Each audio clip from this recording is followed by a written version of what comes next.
The Ministry of State-Owned Enterprises of the Republic of Indonesia and SOEs play a pivotal role in driving Indonesia forward.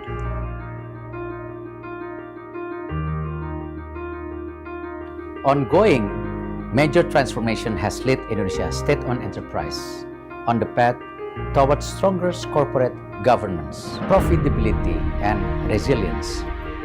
The Ministry and SOEs are committed to empowering our future workplace and youth employment, advancing our digital transformation,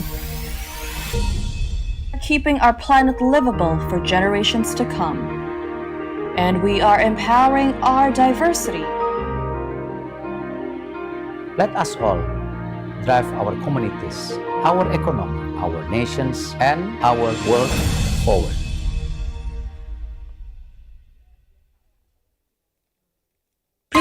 Gue mau investasi aja. Tapi gak ngerti caranya. Jangan khawatir. Kamu bisa investasi beragam aset sekarang gak pakai ribet. Semua ada di aplikasi Peluang. Betul, bisa nabung emas, reksadana, indeks saham Amerika, dan aset lainnya.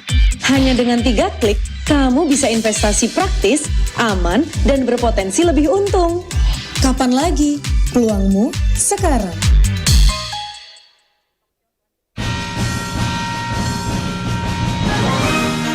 Wika bukan hanya hadir, tetapi turut menorehkan sejarah panjang pembangunan Indonesia, serta tidak ragu mereposisi diri menjadi BUMN yang siap berkompetisi di kancah internasional. Baktiku untuk Wika, baktiku untuk Indonesia.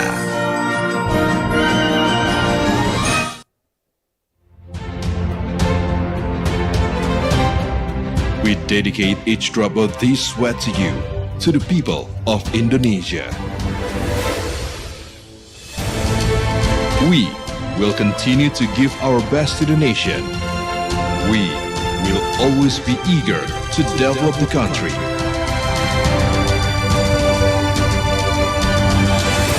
Innovation for solutions. This is the first step to bring smile. BRI, Pegadaian, and PNM strides on, bringing changes as one entity, bringing you closer to us, and answering all the needs to bring smile. This is our answer that brings you to grow and brings meaning to everyone's smile. Selamat datang di sebuah pengalaman perjalanan baru Indonesia bersama Injourney. Terbang bersama kami untuk melihat pariwisata Indonesia, sirkuit internasional, bentang alam, ragam atraksi budaya, produk lokal asli Indonesia, warisan budaya, keamanan dan kenyamanan. Injourney membawa keramahan Indonesia ke dunia. Tumbuh kembang kami juga memberikan makna dan arti. Betapa pentingnya peran kami yang tak pernah lepas dalam hadirkan konektivitas.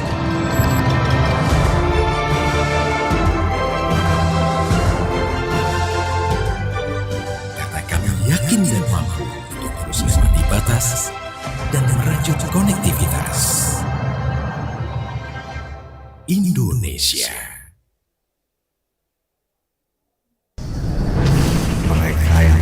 Padam untuk ikut serta dalam membangkitkan perekonomian Indonesia. Dan kini mereka tak pernah lepas untuk selalu berperan dalam membantu dan membangun negeri demi Indonesia yang lebih maju dan tentu memberikan pelayanan yang terbaik, karena mereka adalah Pos Indonesia.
menolong sesama. Tapi, tak semuanya bisa mengemban amanah.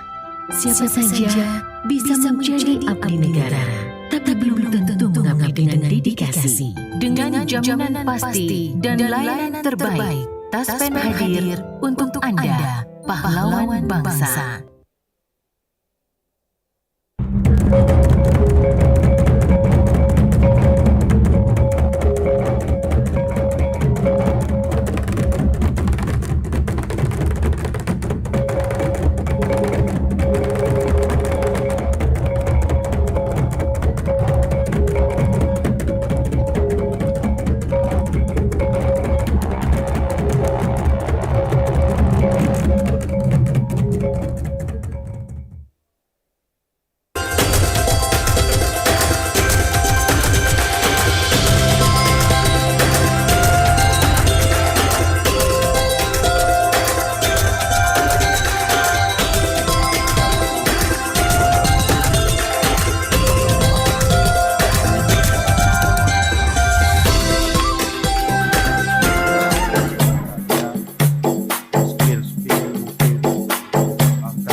and gentlemen, still here at the reception dinner of the Y20 Indonesia Summit 2022.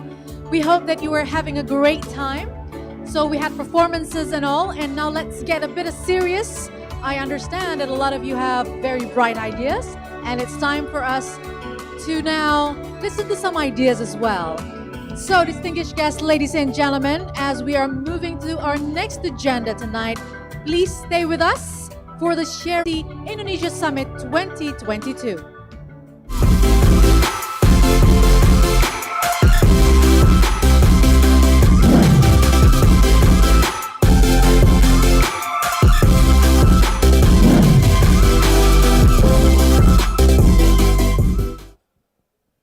Ladies and gentlemen, on our sharing session, we will have a discussion with the co-founder of Pipiltin Cocoa, one of Tokopedia merchants.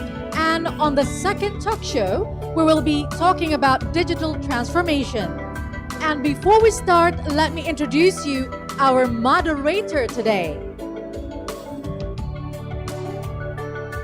So our moderator is Mr. Neil Swanepoel. He is currently completing an internship at the United Nations in Namibia. He is a recent graduate from the University of Cape Town, where his research focused on public diplomacy and China-Africa relations. At university, he served in several leadership positions that developed his interest and commitment to diplomacy and youth empowerment. Neil has worked as parliamentary reporter in South Africa and served as a 2021 IMF Youth Fellow, an experience which advanced his knowledge of the digital economy and technology policy. Ladies and gentlemen, without further ado, we invite our moderator to the stage, South African delegate to Y20 Indonesia 2022, Mr. Neil Swanepoel.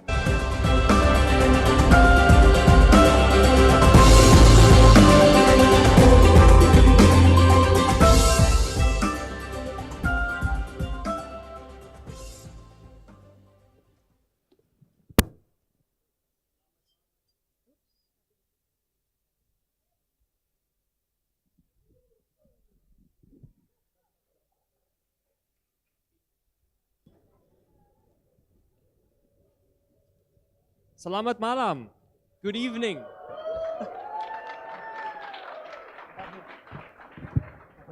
It's a pleasure to be standing here in front of you tonight. Welcome to all delegates and visitors in the room and to all those joining virtually. My name is Neil Swanepoel. I am the Digital Transformation Track delegate from South Africa, and it's a warm greeting that I give to you today on Nelson Mandela Day, as it were, as well. Now, as someone born in the late 90s, I'm pretty young. I consider myself pretty cool. I've got 300 followers on Instagram. I know how to use hashtags. I've downloaded the Gojek and Pluang apps since I've come to Indonesia. But if there's one way to make someone my age feel old, it's if you try and ask someone born in the 2010s if they remember these guys. CDs and DVDs. I mean, I remember they were so sleek, they were so cool when we got them. I remember my first DVD, my first CD. But if you were to ask anyone born post-2010 what it was, I mean, it's a relic. It's going to be in a future museum sometime. So these type of transformations, digital transformations of technology, it can sometimes change the way we live, whether that be in finance, whether that be in media, and as we'll soon find out, even when we're making and selling chocolate. And that is why I think tonight's theme for the talk show, which is managing the disruptions of digital transformation, is so interesting and so relevant. Now, we have a super excited agenda, something a bit different than usual for you tonight. We're first going to kick off with the pre-talk show with the amazing Tissa Onila, who is the co-founder of Pipiltin Cocoa. And after our one-on-one session, I'm going to call up our esteemed panel of speakers to join me on stage, where we're going to have a really robust and engaging conversation at the topic on hand. I'll then conclude the discussion, and then because of our jam-packed schedule, and we've got some extra guests tuning in from Zoom, we won't have time for a Q&A session, but we really do encourage you to take the conversation past dinner and into the future. Now, without further ado, I'd like to invite our first guest, Ms. Tissa Onila.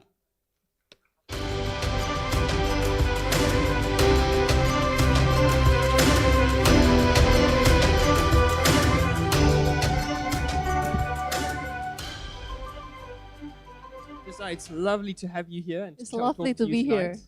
Thank you very much. So preparing for this, you've got quite a brick and mortar business. It didn't used to be digitalized, the making of chocolate. So first, let me just introduce you and give you all Tissa's bio. So Tissa is the co-founder of Pippleton Cocoa. Like I said, it's an inclusive business, a bean-to-bar chocolate company from Indonesia. Tissa took a master chocolatier program in Switzerland. She's an ASEAN Young Business Leader Initiative member. And prior to founding Pippleton, Tissa was a corporate lawyer, and she has a master's degree in law and economics. So the first question I'd like to ask you, Tissa, is can you walk us through Pippleton Cocoa's digital transformation journey? Specifically, share with us the considerations, the challenges, the processes from the beginning, and how it has impacted Pippleton's business today. All right, thank you very much. It's a very good question. Actually, I have that CD that you're having. You do? Yeah. Wow, okay. You can tell my age by that. You can listen to it afterwards. Right. So now, maybe first I would like to introduce Pippleton first. So Yes. Pippleton Cocoa is a chocolate factory. We are based in Jakarta, Indonesia. And we source the cocoa bean directly from the farmers from 6 different regions in Indonesia now. From Aceh, from Bali, from East Java, from Flores, East Kalimantan, and from West Papua. So why 6? Because just like coffee, different chocolate from different regions have distinctive flavors. For example, Bali chocolate has fruity notes. Aceh chocolate has more robust like tobacco flavor. Flores more like spices. East Kalimantan has citrus honey flavor. It's amazing. It's all comes from the cocoa beans. That's why we source directly from the farmers, because we want to make sure the traceability, the sustainability, and again to make sure the quality of the chocolates. So now Indonesia is currently the 6th largest cocoa bean producer in the world. We used to be number 3, but we dropped to number 6. It's a long story, but one of the reason being there's no awareness of like good Indonesian chocolate in Indonesia. Like locals didn't know that Indonesia produced cocoa. Even though in 2000 and 2009 we are the 3rd cocoa bean producer in the world. By then I was a corporate lawyer before, so I didn't know that fact. I just know that fact when I'm being like the chocolate maker. So it's also interesting that there's little Indonesian locals know their own products. That's one of the reasons that we established Pippleton Cocoa. And during the pandemic, our sales actually dropped by 60% because we haven't focusing on online. That's why we're shifting. We're lucky that we shift quite fast to online, and we are building a team, and we're learning fast about digital marketplace. And then we are selling our products in Tokopedia, the largest marketplace in Indonesia. And by that time, we learned a lot, like in a very short time. By Tokopedia, we can really, share and broaden our market. And even now, our sales increased like 50% compared before the pandemic, because of the digital transformation. So it really helps us a lot with that. Yeah.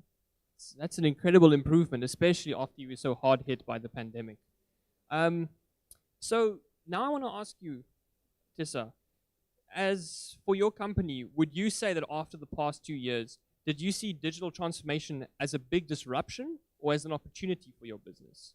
And if it's the latter, if you saw it as an opportunity, how do you think other businesses like Pippleton can embrace digital transformation and succeed like you did? Right. I think digital transformation us to the next level.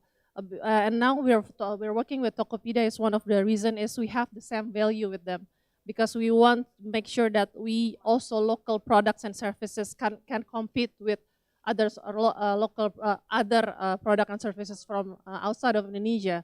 We want to make sure that Indonesians know their value.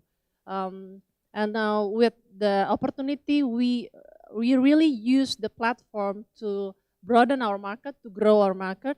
And in this term, we have this program, we call it Program 1000 Bibit.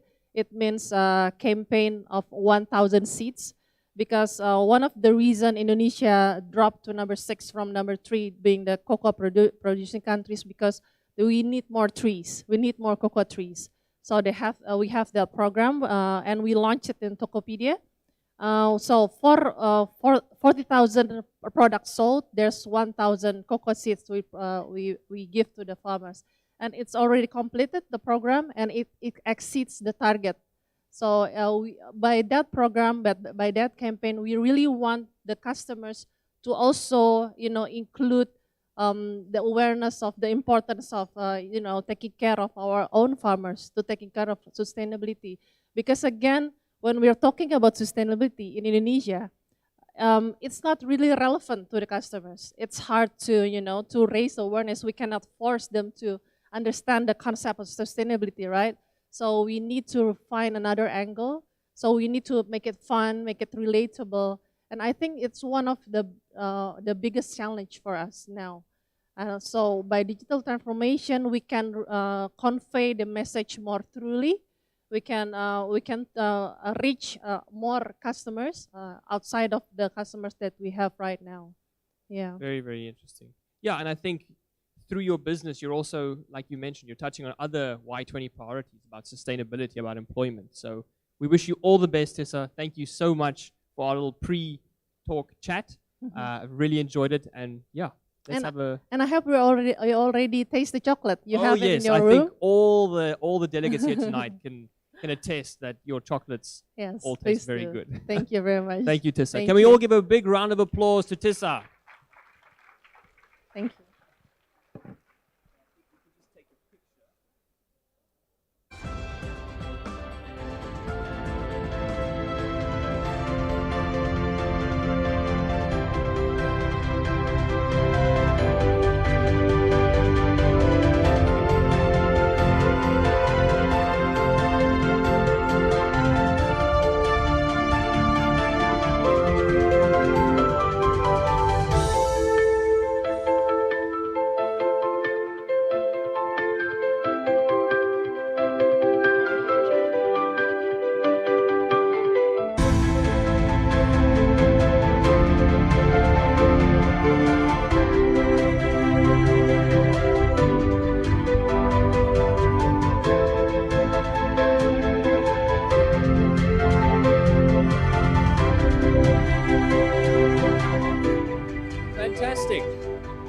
Well, everyone, I think what we've seen from Tissa's story is that technology is solving a lot of problems to a lot of issues, to a lot of businesses, especially as we recover from COVID. But it also creates new problems. And one thing that we can be sure of that won't change is that the speed and scale of digital transformation is just set to keep skyrocketing. And the fundamental changes that this will make in how we live and how we interact will have trade-offs. It'll have winners and losers. And so the question I want to ask tonight, the questions, is how can we ensure that people, especially the young and the marginalized, don't fall through the cracks in this new process? How can the digital transformation journey be more inclusive? How can youth be at the forefront of digital transformation and lead it as well? I'm joined by an absolutely stellar group of people tonight to tackle these issues and unpack these fascinating topics, to just understand how we can deepen youth role in digital governance and mitigating the disruptions caused by digital transformation. So I'm going to call the bios, and as I start the biographies for the speakers, you're more than welcome to come up and join me on stage.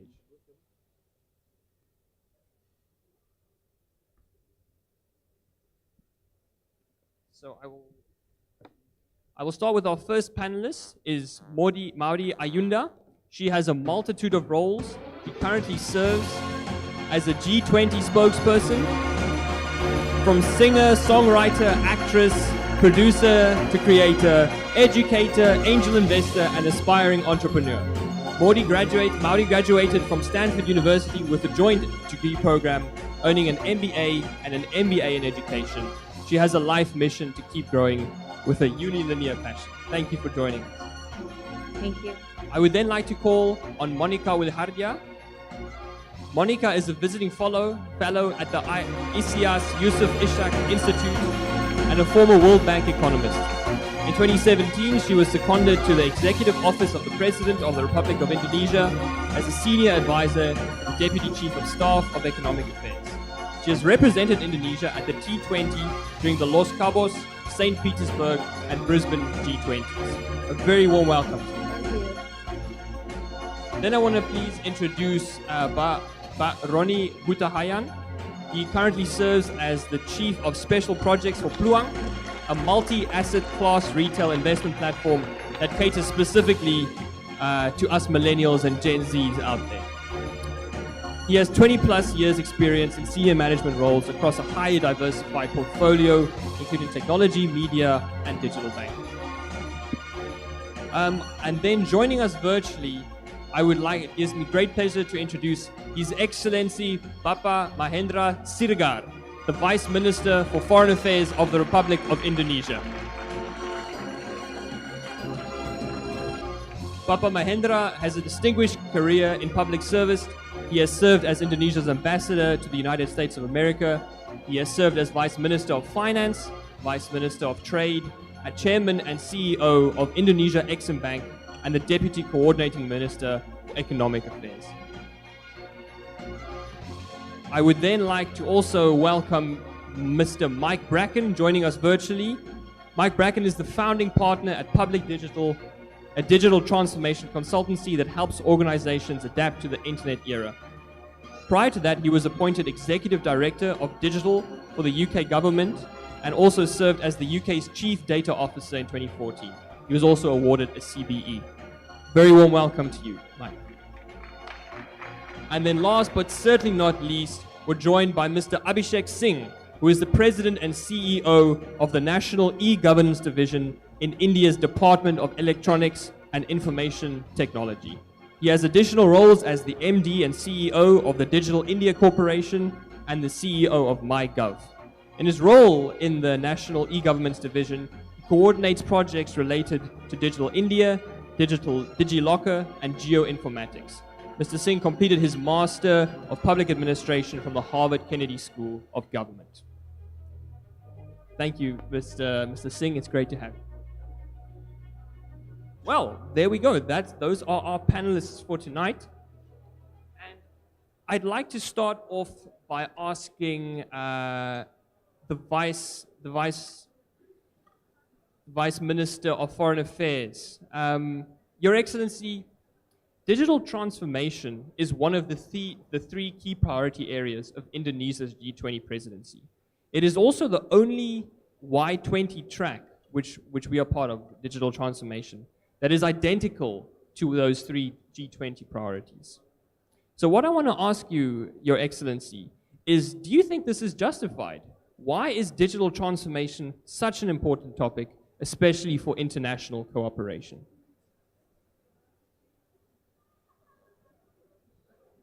Your Excellency, I think we can't hear you at the moment. I think our audio team will do their best to make sure we can hear you soon.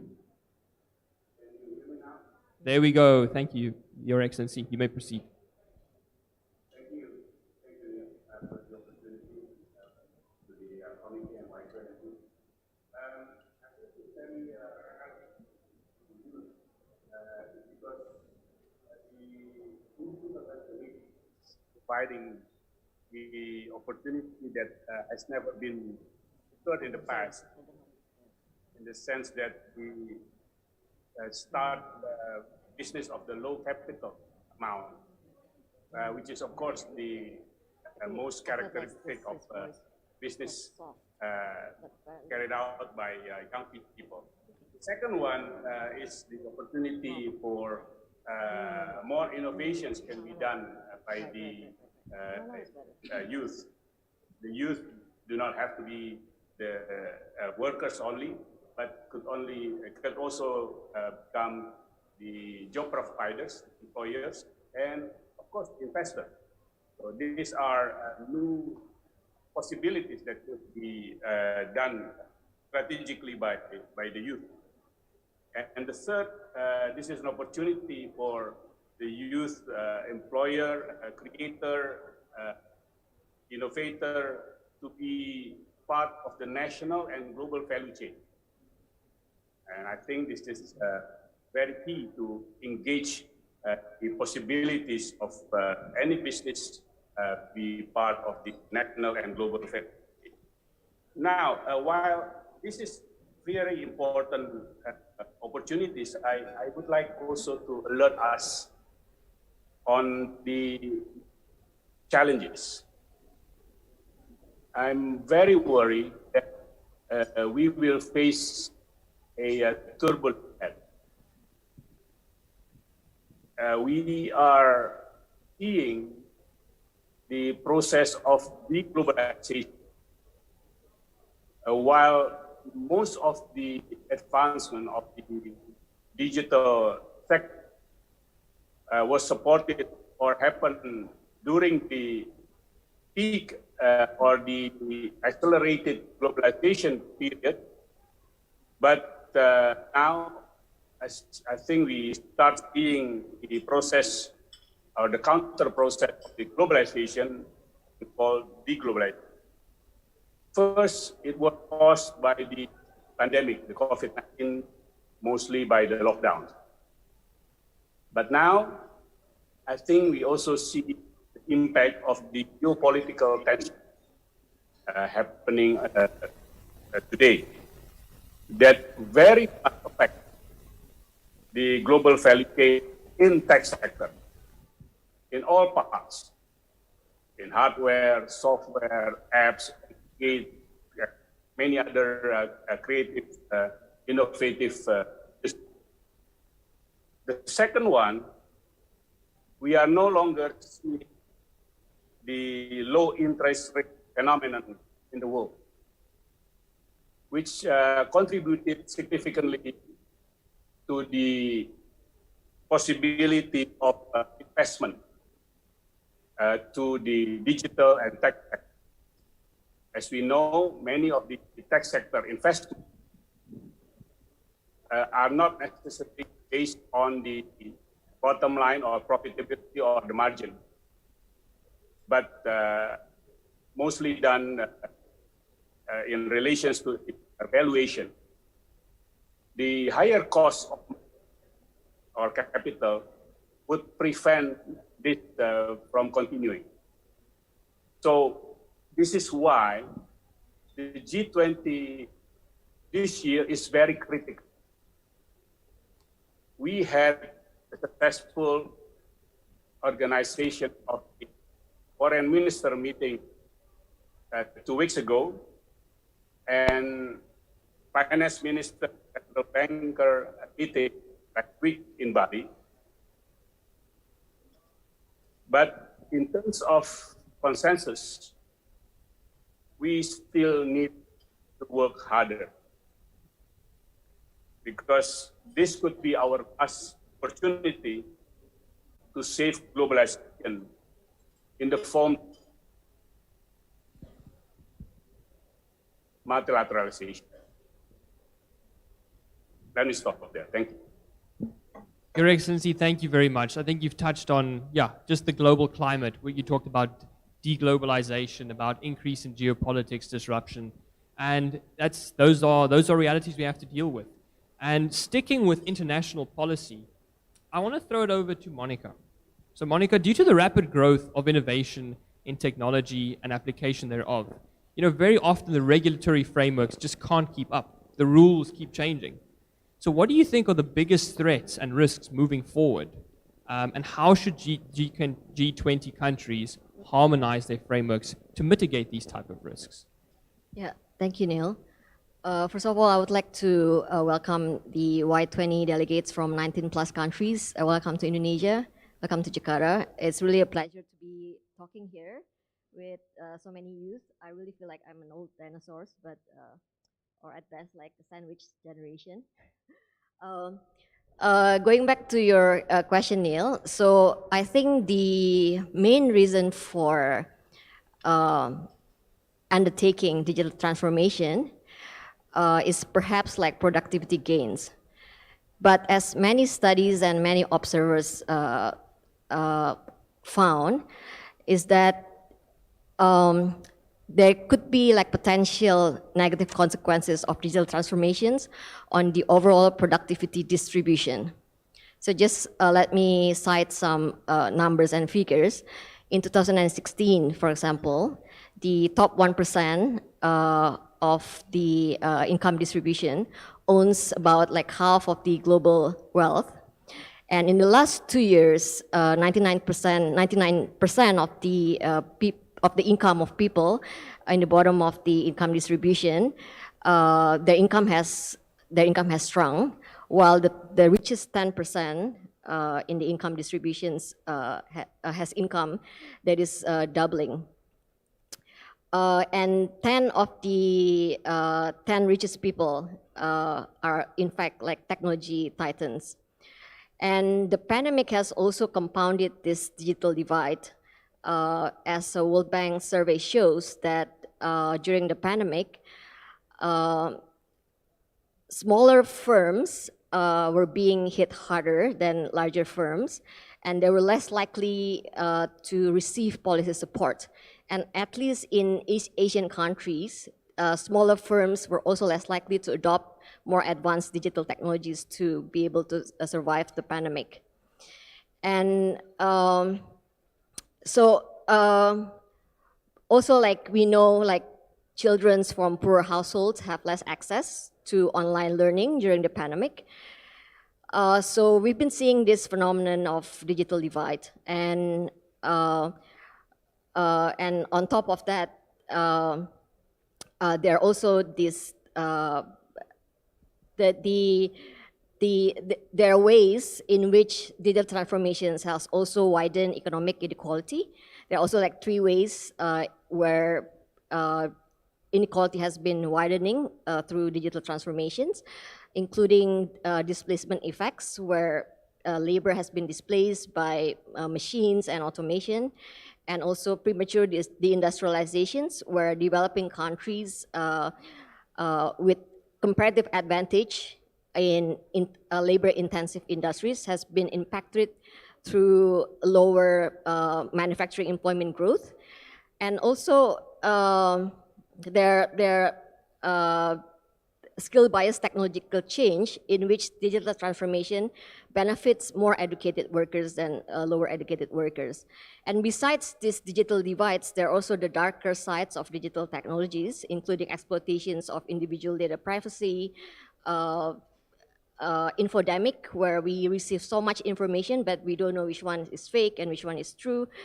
And also political polarizations, partly because of the more personalized and more targeted news and information that we receive.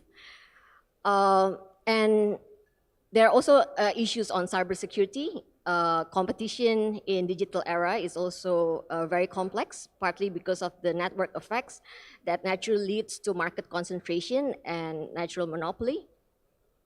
And these issues are partly because there's a lack of international rules and standards. And this is where G20 can come in, actually, to intervene to establish these international norms and standards in the digital sector. And thank you, Monica. That's, yep. I think you've really, it's very sobering, because we need to know the realities of what exactly digital transformation will mean. You've talked about the digital divide, which is something that in our track we've really touched on a lot. And I want to bring in Mr. Singh right now, because I think he can really weigh in on India's experience of a really remarkable and inclusive digital innovation in the public sector. So Mr. Singh, studying India's public sector transformation, I almost can't quite believe how many people have access to internet, have access to public services. It's quite amazing. So just how has India managed to scale up a digital government and digital public goods so quickly in a country as complex and large as India? And how does your policy environment keep pace with these rapid changes? See, thank you for giving me this opportunity. It's a great platform. It's a great heartening to listen to the previous speakers. When it comes to India, like our digital transformation story is well known, but there was a reason because of which we did that. As we all know, we are 1.3 billion people, and we are cut across 2 languages, several states, all across the country. And if you have to offer public services to each citizen, there is no other option but to go digital. So when we started the journey, the intent was to build public digital platforms, which would become the basic building blocks of building services on top of it. So we built the identity platform. The identity was seen to be a big problem, which was not allowing people to access financial services. And without an identity, a digital identity, it was very difficult to get food rations, subsidies, education, and a lot of money was being wasted in trying to reach the right beneficiaries. So in 2010, we started building the Aadhaar platform, and today we have more than 1.3 billion UID numbers issued, which are biometric identity, and they become the foundation for offering all services. Similarly, another issue was digital payments. How do we ensure that people are able to get whatever money is due to them through subsidies or through grants directly into their bank accounts without going through the route of checks and others? So based on the Aadhaar platform, the digital, the direct benefit transfer, the cash transfer system was built up. And then we also built up what we call UPI, the Unified Payment Interface, which brings all banks and financial institutions on one platform. And today it is possible to do even a small value transaction amounting to 10 rupees, which is like 1/7 of a dollar, from one person to the other without leaving the bank account number, IFSC, into the mobile and Aadhaar. And with that, one is able to do small ticket digital payments without any user charges. And today, because of that innovation, we account for almost 40% of the entire digital payment transaction.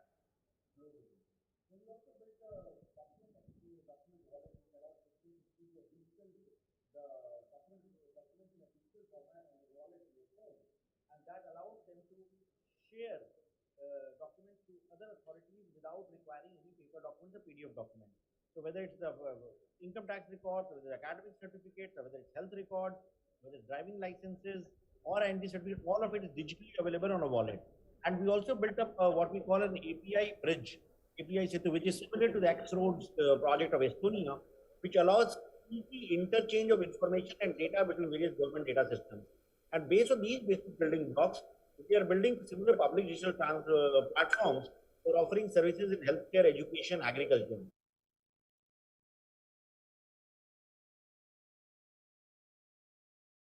India Stack.global, which lists all the products that we have contributed, that you are contributing to the global public digital goods repository, and any country or any wanting to study these projects or want to learn from them or to adopt them, customize them, they can get the codes of all the open source projects from the GitHub repository. The links are given there.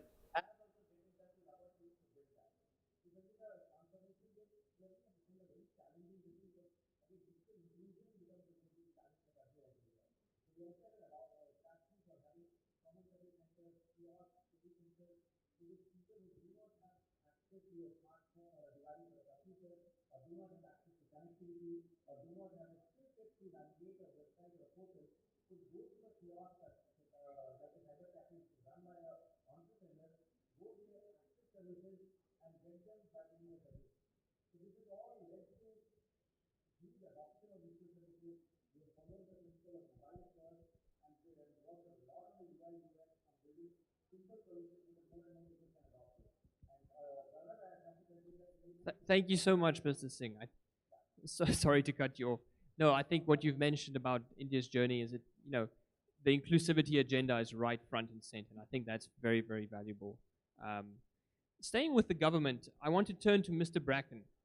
Mr. Bracken, you were a co-founder of the UK government's GDS, the Government Digital Services, which was tasked with the incredible mandate of transforming the provision for online public services. Now, Mr. Bracken, I struggled to teach my grandparents how to use WhatsApp. So where do you even start when you're trying to completely rewire the way a complex organization like the British government works? What are some of the biggest policy organization and cultural challenges of digitization in your experience? There are many challenges. I think the first one is the challenge of delivery. The way, the primary way to be a policy-driven organization is by delivering services so good that everybody wants to use them. Because by and large, policy communities in many countries, not in Europe, as a government but the delivery is often lacking. So we created services so good that everybody wants to use them. Very simple, and the brand we created, the Talkshow, is still our primary digital brand for the country's 70 million people. The challenge that one of the challenges we run into early on was the challenge of permission, where policy groups would say, well, hang on, before you do anything, can you seek permission from lots and lots of people? And we had the backing of the Prime Minister and the Minister for the Cabinet Office, which is our central financial ministry. And we were able to keep delivering and move quicker than many of the policy functions who would like to have 1-2 year discussions before action was taken.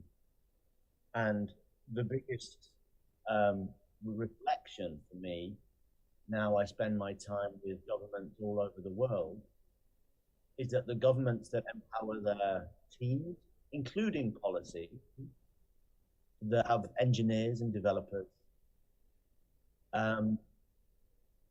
will deliver more quickly to the pressing problems that all governments face, whether that be COVID or climate change or economic disruption. And so the learning for me is to really double down on fast-moving teams who are focused on delivering services that users want to use, that's businesses and individuals, rather than satisfying the increasing complexity designed by policy officials. Thank you, in Mr. the UK, we have a lot of those. Yeah, I mean, governments are complex things. And I think, yeah, adapting an agile mindset, a startup mindset to the government is quite new. And yeah, I think in your case, it's been very successful. Talking about startups, I'd like to move to the startup on the stage, Baroni. Now, Baroni, I want to know that, so this is the second time you've been on a digital transformation talk show stage. Am I correct? So Baroni was at the pre-summer talk show in Lombok in April of this year. Now, a lot has changed in the global economy since April.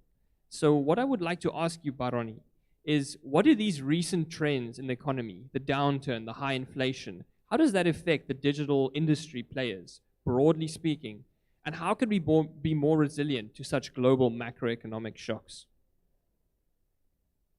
Thank you. Thank you, Neil. First, I'd like to thank the organizing committee for the opportunity. It's good to be here again. It's only been 3 months since we last discussed on digital transformation, and yet so many things have changed. Let me just recap on a bit of current updates.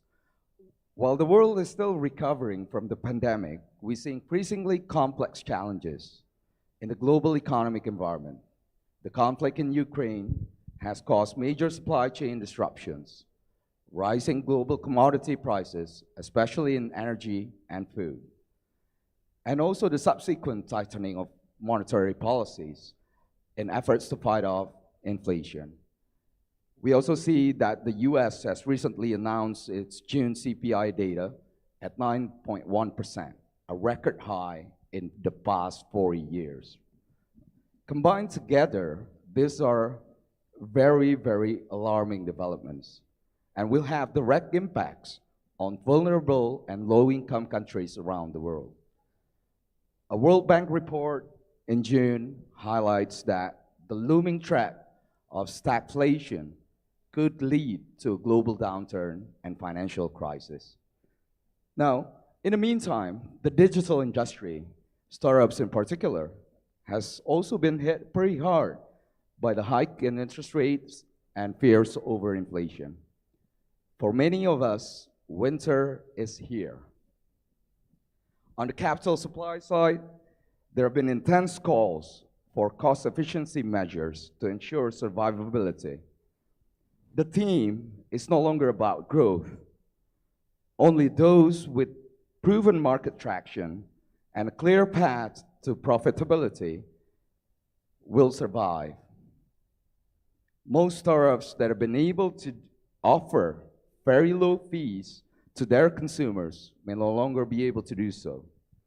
And this would have significant impacts on the demand side in terms of customer expectation. So it is indeed a very challenging period for all of us. You know, amidst all this, we are reminded of what the co-founder of Google, Sergey Brin, once said. Scarcity breeds clarity. It focuses minds, forcing people to think creatively and rise to the challenge. And this was said back in 2008, and it still holds true today. So we're still hopeful that what is happening is a transitory phase. Things will get tougher before they get better. And in the end, hardship forges a new breed of technopreneurs. So we hope that the digital industry will prove its resilience and rise up once again to play even more important roles in future economy for all of us. Thank you. Baroni, very, very true words. And I mean, isn't that exactly what the G20 mantra is for this year? Is build back stronger, build back together. And now I want to pivot the discussion a bit back to youth.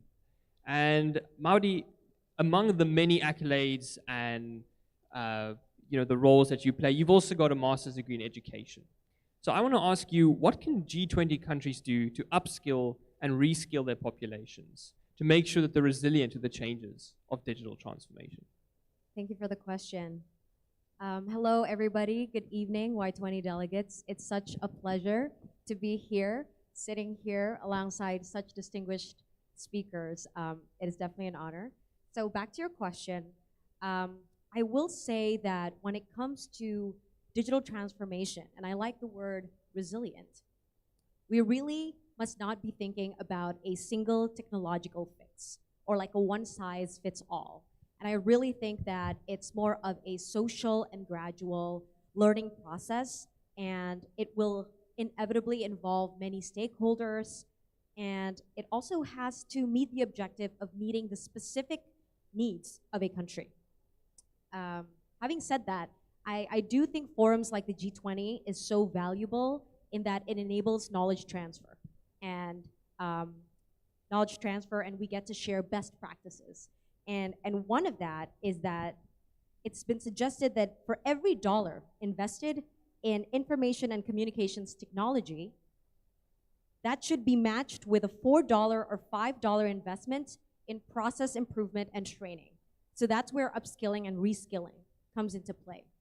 How can countries create, facilitate, and cultivate human capital that could leverage on these investments?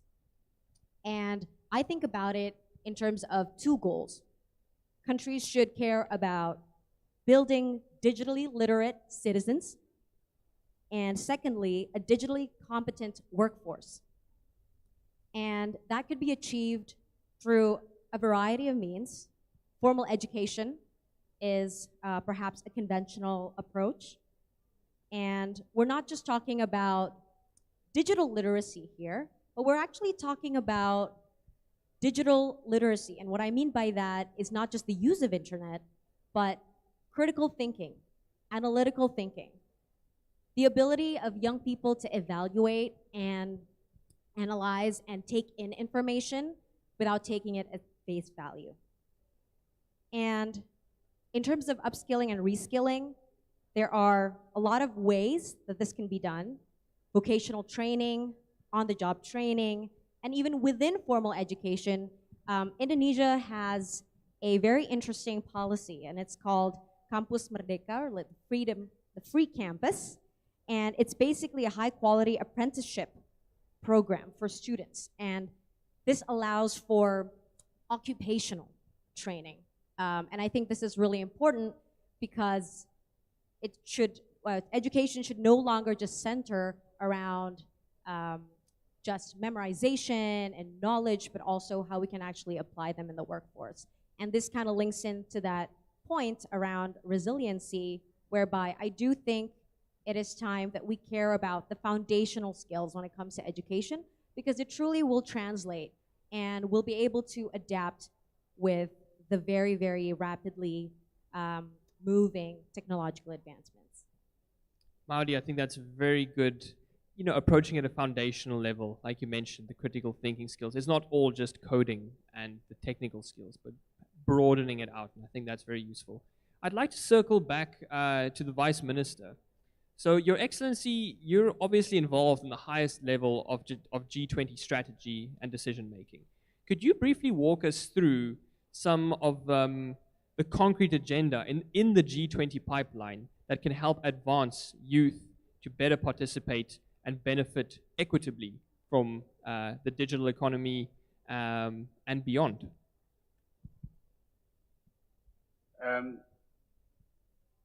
First of all, there are three priorities of Indonesian presidency.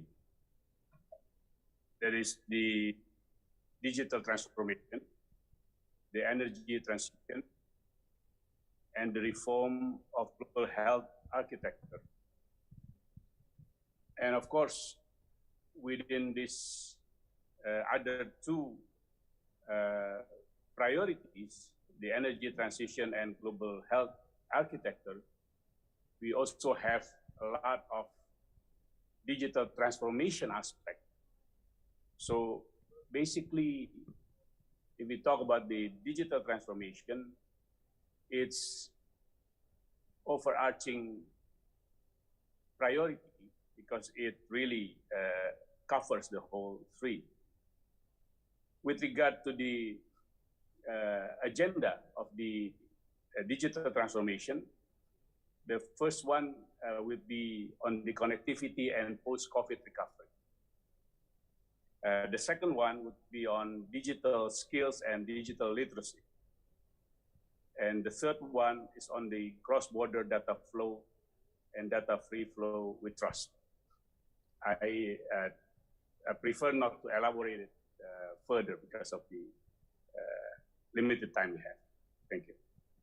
Thank you very much, Your Excellency. Yeah, and I think that is heartening to hear that there are issues in the pipeline that do affect youth. And since we're talking about the digital economy, I want to turn to Monica. So, Monica, you were an economist for the World Bank for a long time. You represented Indonesia at G20 related events. And something that you identified, and that even with people that I've talked to in my local context, in my regional context, has seen as an issue. And this is that there isn't enough visibility in the economic statistics for understanding the economic impacts of digital transformation. So how could the G20 deliver a better way to monitor and evaluate the impacts of digital transformation and its effects, both negatively and positively? So I very much agree with you, Neil, that we're still lacking regulatory framework, I guess, to be able to see digital economy and the value of digital economy on our statistics. Just as an example, the current conceptual treatment of the systems of national accounts worldwide only treats or only recognizes transactions in terms of monetary terms. And this is not the case in digital economy, because we know that goods and services in the digital economy could be transacted freely, right? And then another example is that there's no dedicated product and industry classification to identify internet platforms and associated services, which make it for us economists really difficult to measure the values of digital economy. So a lot of us ended up like citing the Google and Temasek and Bain's report instead of like being able to really calculate and analyze the values of digital economy. So now what has the G20 has done, and what we could do more at the G20 in order to be able to make digital economy more visible in our statistics. So during the 2020 Saudi Arabian G20 presidency, the G20 member countries have agreed on a set of indicators on how to measure job skills and growth within the digital economy sector. And also they agreed on the definition of digital economy. So I think that's a big milestone because it's not easy how to define digital economy. But I think what we need to do more is not only measuring the size of digital economy, but also measuring the impacts of digital economy. And I think we have a big challenge here. I mean, the big elephant in the room is that when you try to measure the size of digital economy and the impacts of digital economy, you do need data. And I don't think if anyone here has an answer of who should collect and own data that has been like rampantly collected from us individuals with or without our awareness, then yeah, please tell me who should actually collect and own data. And in this digital era, data is money, data is power, data is influencing how we behave. Data is influencing the events that are happening around us and even our future. And I'm not sure if I can say that I know the future that I want, because I think the future that will be are being sort of like, quote unquote, like manipulated, by whoever's has data about our behaviors and events around us.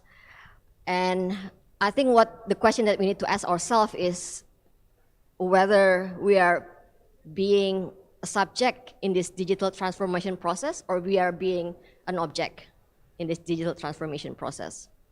So I really think that G20, in this G20 summit and through Y20 maybe, we really need to come up with like a strategy how to really measure the impacts of digital transformation, because otherwise it's going to be too late, like climate change, in order to bend the moral arc of digital transformation towards good. Very relevant, Monica. I think, data is power in today's age, and the questions on who should have that power is one that, we don't know yet, and it's a good question that we should all be asking ourselves. But Ronnie, I'd like to throw it over to you, and so talking about the company that you work for, Pluang is a multi-asset investment platform.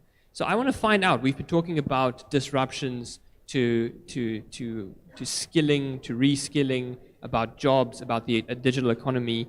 So what I'd like to ask is, how can digital financial services adoption translate into welfare and economic growth? What do you think government and private sectors can do to further boost that growth, especially after what you've told us about the uncertainties of the global economy and political system? Right, thank you. Let me try to answer that question by relating to some of the experiences that we've had at Pluang, right?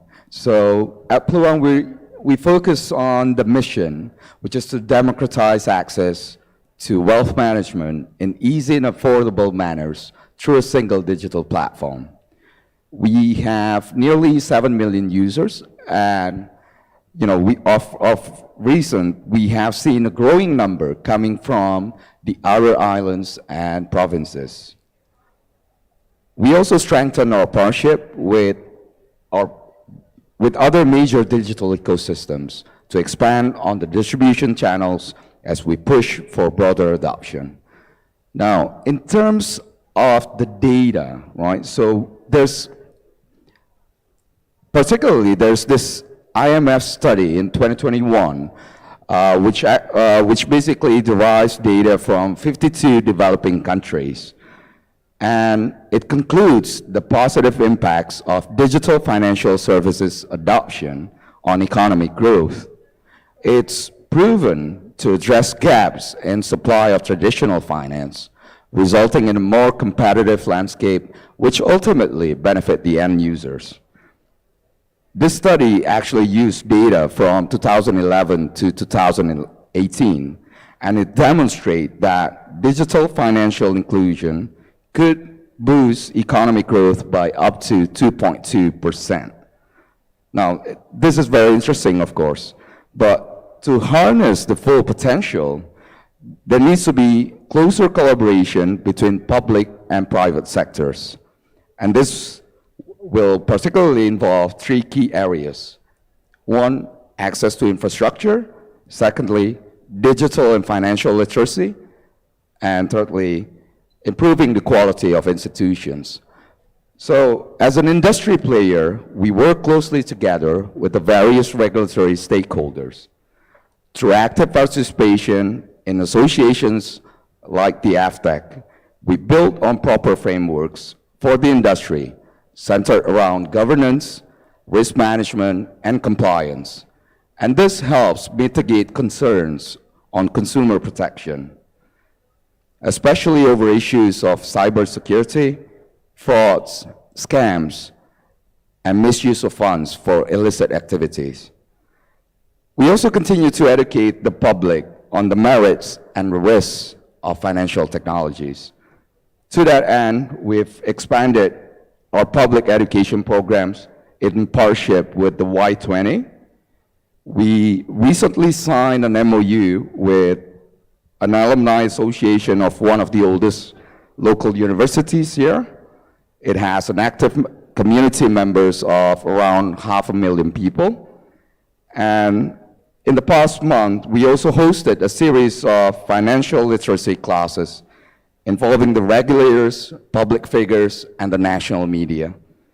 And we're very happy to receive direct support in many of these initiatives directly from the organizing committee of Y20, especially the Y20 co-chair, Michael Sianipar. And yeah, so these are just some of the on-the-ground programs of the digital transformation agenda that we're working together to implement. And I think that public partnership, that wide-ranging coalition of people working towards digital inclusion, I think that's very merited, and I think that's the way it can be an example for other countries and other companies as well. Mr. Singh, a key focus of the digital transformation track that I've been involved with at this Y20 is increasing youth agency in digital policy making.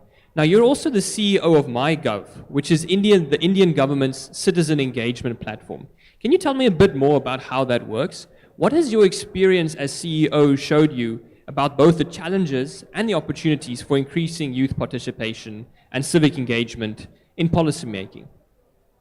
The intent of MyGov, when it was set up around 7-8 years back, 2014, was to be a bridge between citizens and governments. So because very often in democracy, we always say that government is of the people, by the people, for the people. But when do the people get to play a role in policy making or governance? Once during elections, but what happens in between elections? So what MyGov does is that it provides a platform wherein citizens can contribute to governance and policy making by giving their inputs and suggestions with regard to various laws which are being made, various rules which are being notified, or various policies which are being made. So for example, when we had the national education policy being made, we had consultations in which millions of stakeholders, students, teachers, parents took part and gave their suggestions with regard to what they want the policy to be like. And all these suggestions which are received are then analyzed, bucketed, then shared with the concerned ministry or the department which is driving it, and then the policies are made. So it becomes like a very vibrant portal where citizens are able to speak up for that. When the budget is being formulated, what do the citizens want from the budget?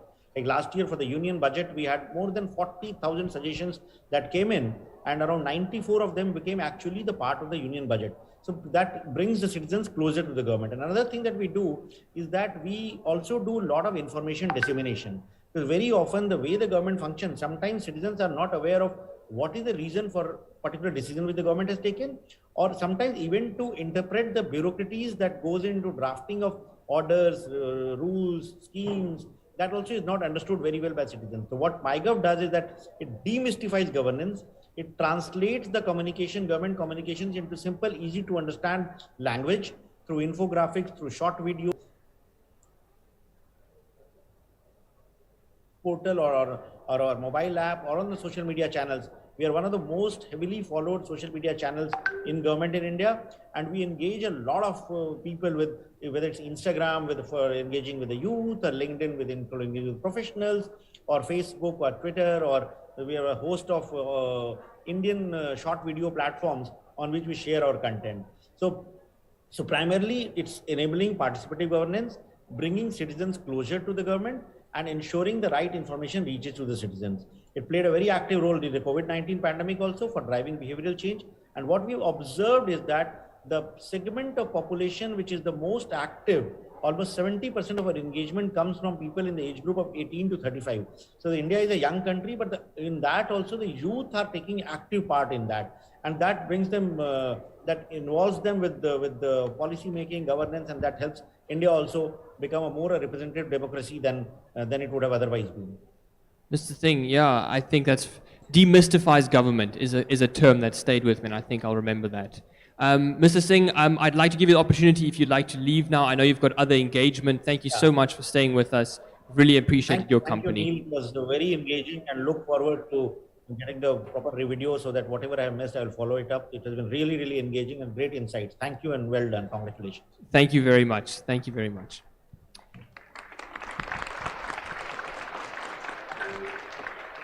Now, our last individual question for tonight is to Maudi. Now, Maudi, in 2018, you published a book, Dear Tomorrow, and it had a beautiful section on the double-edged sword of our always online culture, what millennials and Gen Zs, the reality that we live in. So as a public figure and as someone with a really large social media following as well, how do you find that balance between staying online but also offline? And how do you think we can create safeguards and the precautions necessary on a governance level, on a personal level, to make sure that this digital transformation that we're advocating for is not detrimental to our mental health? I think that's a wonderful question. And I still mirror my past sentiment in that, from my personal experience, digital transformation has definitely been a double-edged sword. You know, on my best days, it's become a powerful platform to reach as many people as possible, and I'm grateful for that. But on the other hand, it undoubtedly has had detrimental effects on my productivity and also my mental health.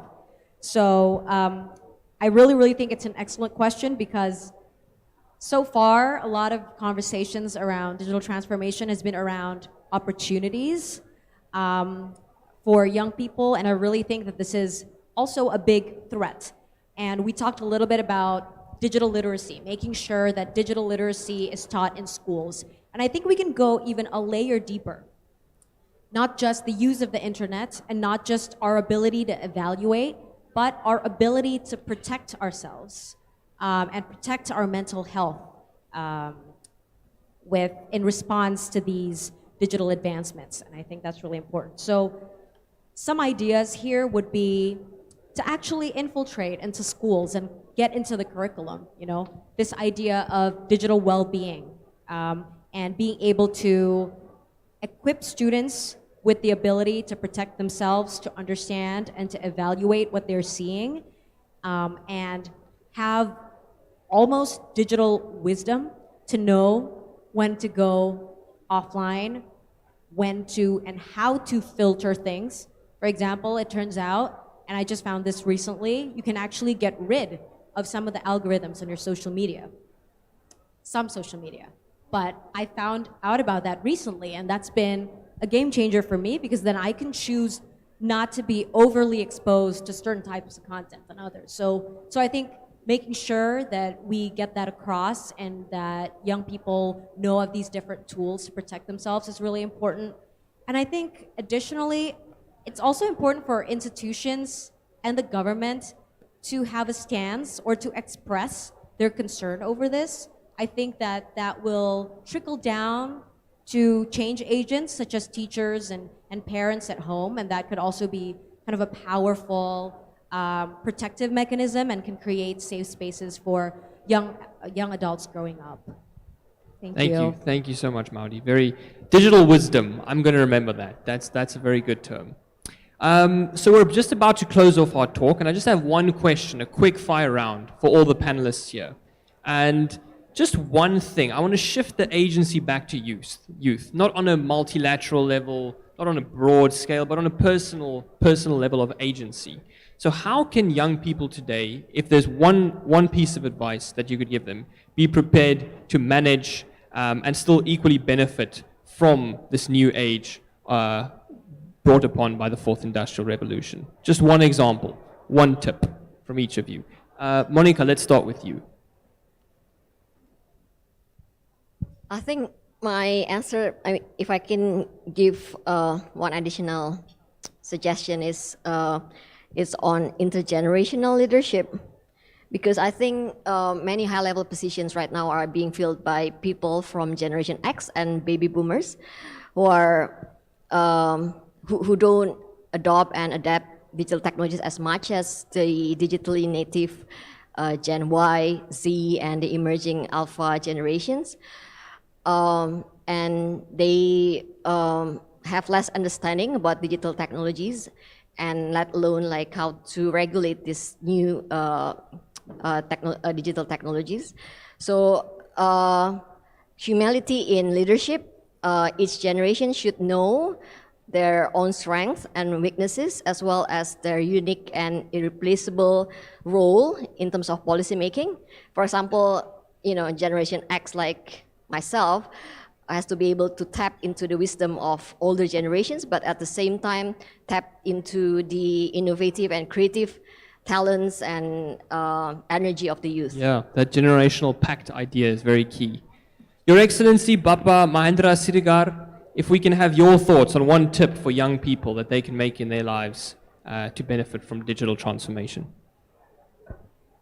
Well, thank you. I think despite the downside risk that we have discussed tonight, I still believe that the solutions that come up from addressing this risk would be more, I would say,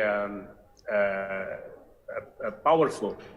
So the overall or the net benefit would be still a much bigger gain. Yeah? Not suggesting that the risk is negligible, but I think it should not be perceived as stopping the youth from going forward in addressing this issue. But on the other hand, if I can convey through this meeting, this Y20 meeting, a message to your respective governments,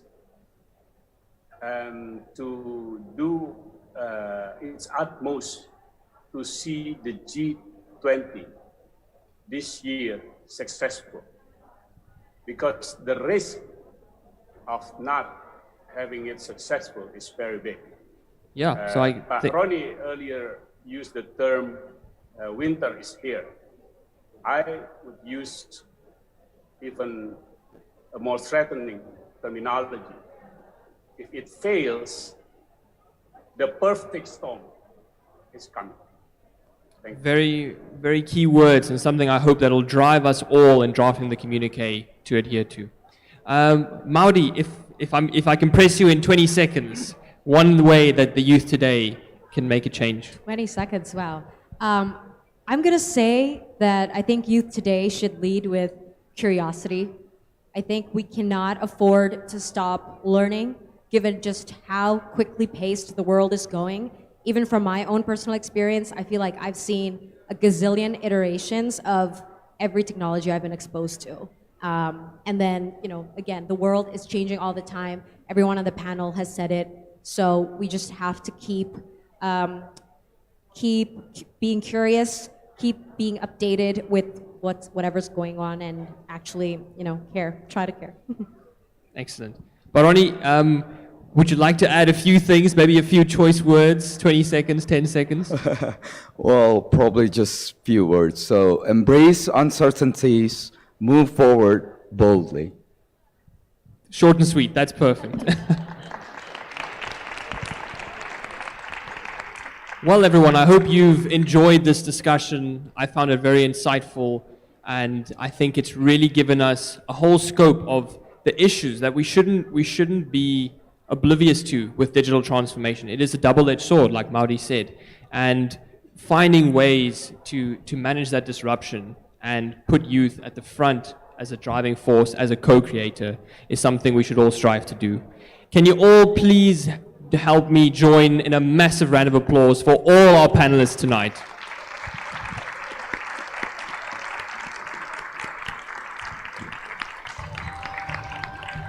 Thank you, everyone. Have a lovely evening.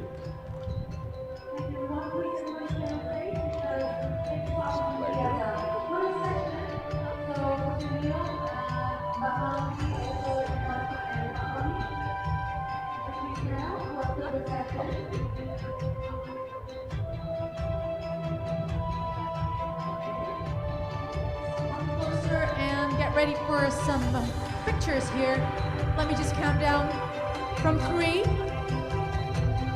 Oh, before that, I'd like to also invite Pak Mahendra to join us as well. Maybe you could open your webcam once more to join this. Or maybe he has left the Zoom session, unfortunately. All right. 3, 2, 1. And 3, 2, 1. And once again, please give a big round of applause to our speakers. Also, our moderators who made it done.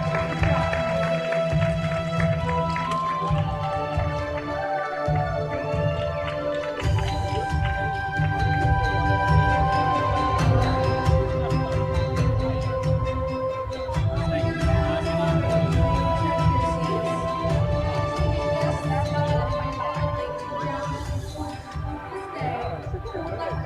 Partners who have made our journey possible, Y20 organizers from every country, G20 members, and we also wish our delegates to have fruitful discussions and negotiations ahead.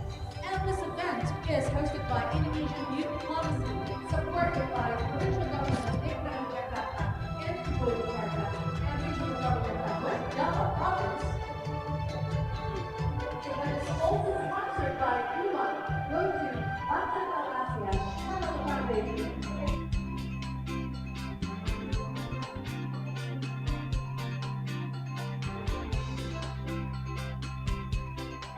State-owned enterprises of the Republic of Indonesia and the following state-owned enterprises which are the driving forces of the country's economic growth. Wijaya Karya, thanks to also to Utama Karya, BRI, InJourney, Jasa Marga, PAS Indonesia, PT Adikarya Persero Tbk, Krakatau Steel, Pelabuhan Indonesia, Taspen, and the last but not least, ASDP Indonesia Ferry. And distinguished guests, ladies and gentlemen, Bapak Ibu yang terhormat, please do not miss the 3rd and 4th talk shows, which will be talking about sustainable and livable planet, and also diversity and inclusion tomorrow at 7 p.m. Western Indonesia time. Would like to also inform you that you can visit the Y20 Expo virtually. Please kindly visit our virtual expo through y20-indonesia.org and click Virtual Expo button. And finally, on behalf of the Y20 co-chairs and the organizing committee from Indonesian Youth Diplomacy, we again thank you for attending the welcome dinner and second talk show of Y20 Indonesia Summit 2022. My name is Rahma Aliana. I'm signing off. Wassalamualaikum warahmatullahi wabarakatuh. Good evening to you all, and thank you very much. Good night.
The Ministry of State-Owned Enterprises of the Ongoing major transformation has led Indonesia state-owned enterprise on the path towards stronger corporate governance, profitability, and resilience. The Ministry and SOEs are committed to empowering our future workplace and youth employment, advancing our digital transformation, keeping our planet livable for generations to come. And we are empowering our diversity. Let us all drive our communities, our economy, our nations, and our world forward.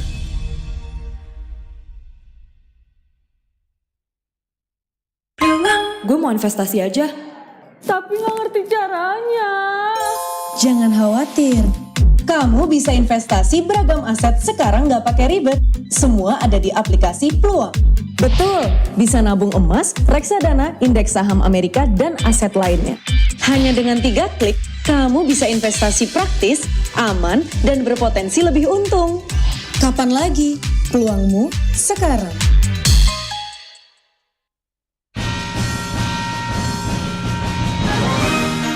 Wika bukan hanya hadir, tetapi turut menorehkan sejarah panjang pembangunan Indonesia, serta tidak ragu mereposisi diri menjadi BUMN yang siap berkompetisi di kancah internasional. Baktiku untuk Wika, baktiku untuk Indonesia.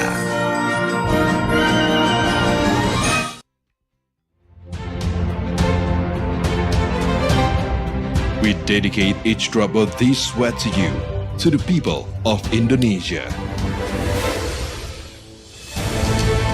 We will continue to give our best to the nation. We will always be eager to develop the country.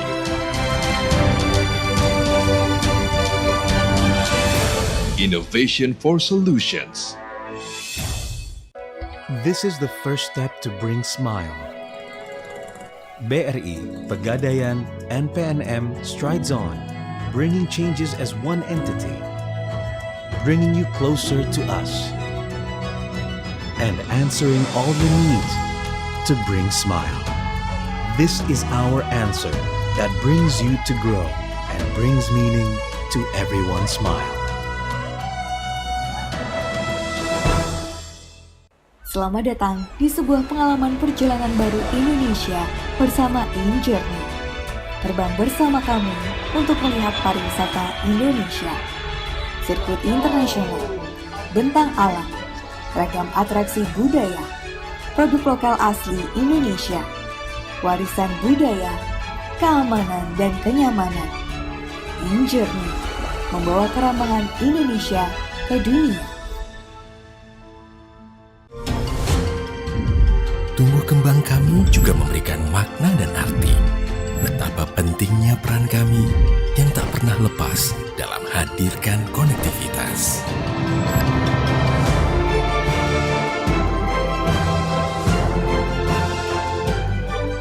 Karena kami yakin dan mampu untuk terus lewati batas dan merajut konektivitas. Indonesia. Mereka yang tak pernah padam untuk ikut serta dalam membangkitkan perekonomian Indonesia. Dan kini, mereka yang tak pernah lepas untuk selalu berperan dalam membantu dan membangun negeri demi Indonesia yang lebih maju dan demi memberikan pelayanan yang terbaik. Karena mereka adalah Pos Indonesia.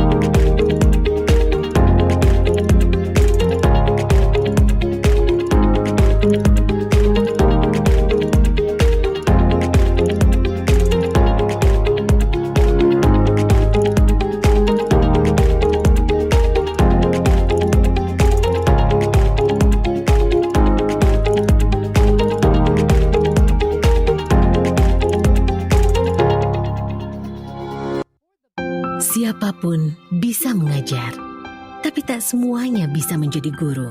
Semua orang bisa menolong sesama, tapi tak semuanya bisa mengemban amanah. Siapa saja bisa menjadi abdi negara, tapi belum tentu mengabdi dengan dedikasi. Dengan jaminan pasti dan layanan terbaik, Taspen hadir untuk Anda, pahlawan bangsa.